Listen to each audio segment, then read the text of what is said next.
Bismillahirrahmanirrahim. Assalamualaikum dan salam sejahtera.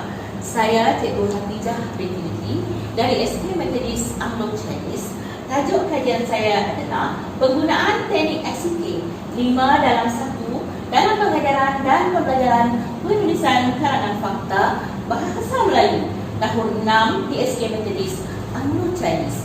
Terdapat 6 perkara utama yang terkandung dalam kajian ini. Perkara yang pertama adalah refleksi pengajaran dan pembelajaran. Dalam kajian ini, saya akan membincangkan tentang permasalahan yang dihadapi oleh murid dalam penulisan bahagian C bahasa Melayu, iaitu karangan jenis fakta. Murid-murid sukar menguraikan contoh dan keterangan bersesuaian dengan isi atau idea. Banyak ayat yang tergantung dan penggunaan idea dan keterangan yang berulang apabila membuat huraian. Perkara yang kedua ialah fokus kajian. Masalah yang dihadapi oleh murid dalam bahagian C ialah bagaimana untuk mendapatkan isi dan huraian. Saya selaku penguji berkeyakinan bahawa dengan menggunakan teknik ICK 5 dalam 1, kelemahan murid-murid akan dapat diatasi. Dalam kelas ini, satu kelas saya jadikan kelas rawatan, manakala satu kelas lagi saya jadikan kelas kawalan. Kedua-dua kelas diajar oleh saya. Kumpulan kawalan menggunakan teknik pembelajaran tradisional, sementara kumpulan rawatan saya gunakan teknik ICK 5 dalam 1. Seterusnya, perkara yang ketiga merupakan objektif. Yang pertama, objektif umum, mengenal pasti keberkesanan penggunaan teknik ICK 5 dalam 1 dalam pengajaran dan pembelajaran penulisan karangan fakta. Kemudian objektif khusus ialah memupuk murid, minat murid terhadap pembelajaran, terutama sekali kepada murid-murid yang bukan penutur bahasa Melayu. Yang kedua, menggalakkan murid tahun 6 berinteraksi secara aktif dalam pembelajaran penulisan karangan fakta melalui teknik 5 dalam 1. Meningkatkan peratus kelulusan di tahap minimum D dalam penulisan bahasa Melayu. Perkara yang keempat ialah kumpulan sasaran, di mana sampel kajian saya terdiri daripada 20 orang murid yang saya pilih secara rawak daripada 2 buah kelas yang berbeza. 10 kumpulan kawalan, 10 lagi adalah kumpulan rawatan.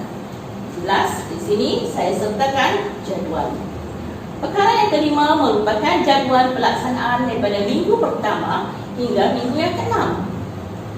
Seterusnya, nanti saya akan terangkan secara terperinci.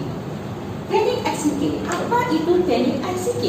Teknik ICK ialah penggunaan teknik untuk membantu saya dalam proses pengajaran dan pembelajaran selama 5 minggu ini. I mewakili isi, C ialah contoh, dan K pula ialah pesan atau keterangan. Sementara 5 dalam 1, maksudnya saya menggunakan 5 karangan fakta menggunakan isi dan pesan yang sama. Saya menggunakan 2 bahan inovasi yang saya cipta sendiri, iaitu penggunaan paparan slide dan carta berpukit ICK. Nanti saya akan terangkan selanjutnya. Berikut merupakan 5 tajuk kajian ataupun karangan yang saya gunakan, iaitu yang pertama, kebaikan menyertai aktiviti kurikulum. Yang kedua, kepentingan bersukan. Ketiga, faedah membaca. Yang keempat, faedah mempunyai hobi. Dan yang kelima, kelebihan melayani internet. Semua ini saya gunakan kad-kad perkataan dan juga kad-kata yang berbilang warna, contohnya hijau, kuning, hingga dan sebagainya untuk membezakan antara tajuk. Seterusnya, ini merupakan paparan slide yang saya gunakan dan saya telah kongsikan semasa PDPC ataupun pembelajaran dan pelajaran dalam talian pada 10 hari bulan Jun yang lalu. Kemudian ini adalah carta berpoket. Di proses pembelajaran menggunakan carta berpoket.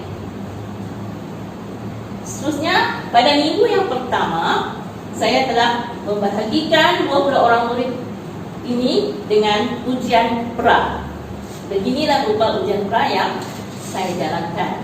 Seterusnya ini adalah keputusan ujian pra dalam bentuk graf. Pada minggu yang kedua, saya mulakan sesi pembelajaran dengan menggunakan teknik ICK untuk perenggan yang pertama dan kedua.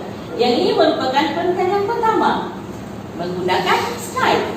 Kemudian saya akan gabungkan dengan penggunaan carta berpoket seperti ini, di mana di sini saya gunakan tajuk yang berbeza untuk kelima-lima tajuk.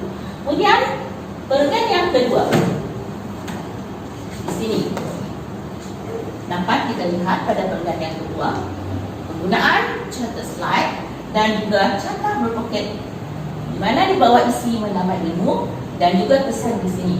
Jadi saya gunakan kelima-lima untuk kesan dan juga isi untuk kelima-lima tajuk.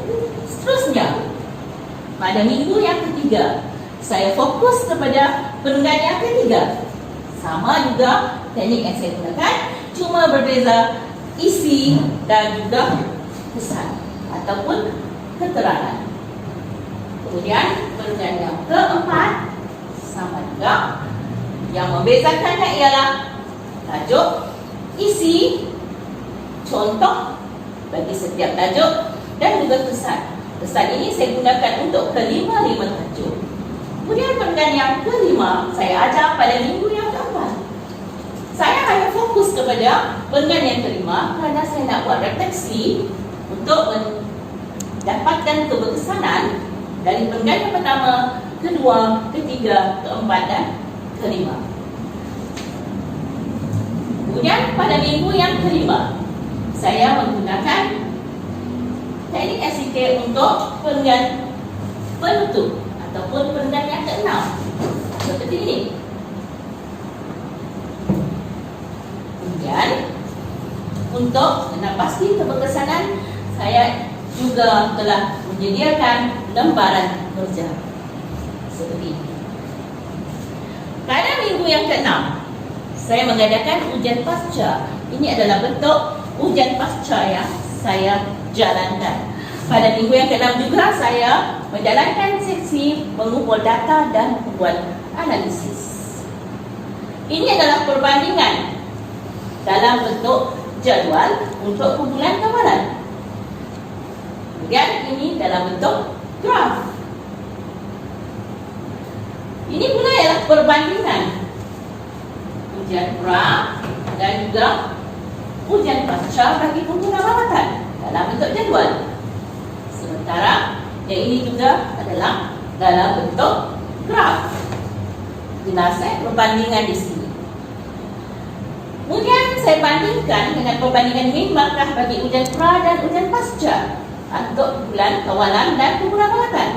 Jelas di sini ujian pra dan ujian pasca untuk kumpulan rawatan dan diperkukuhkan lagi dengan graf seperti ini. Jadi sebagai kesimpulan, implikasi dapatan kajian saya untuk murid terdapat 5, 1, 2, 3, 4, 5 untuk murid dan 5 juga pesan kepada guru bahasa Melayu. Saya dapati banyak kesan positif yang saya dapat untuk hasil kajian saya. Seterusnya, cadangan saya pada masa akan datang, saya akan memperkembangkan lagi dengan jenis cadangan yang lain menggunakan bahan grafik dan bentang pemikiran. Dan juga saya akan lebihkan murid ataupun jumlah murid bukan hanya daripada satu kelas, mungkin dalam beberapa buah kelas. Dan juga saya akan melibatkan lebih banyak guru, bukan hanya guru option bahasa Melayu, tapi juga option bukan bahasa Melayu. Di sini adalah sesi pengajaran saya semasa televisi dan juga kajian. Dan seterusnya, ini adalah perkongsian saya bersama guru dalam PLC, Morning Walk dan juga Lesson Study. Begitulah sedikit tentang teknik ICK dalam kajian saya. Sekian, terima kasih.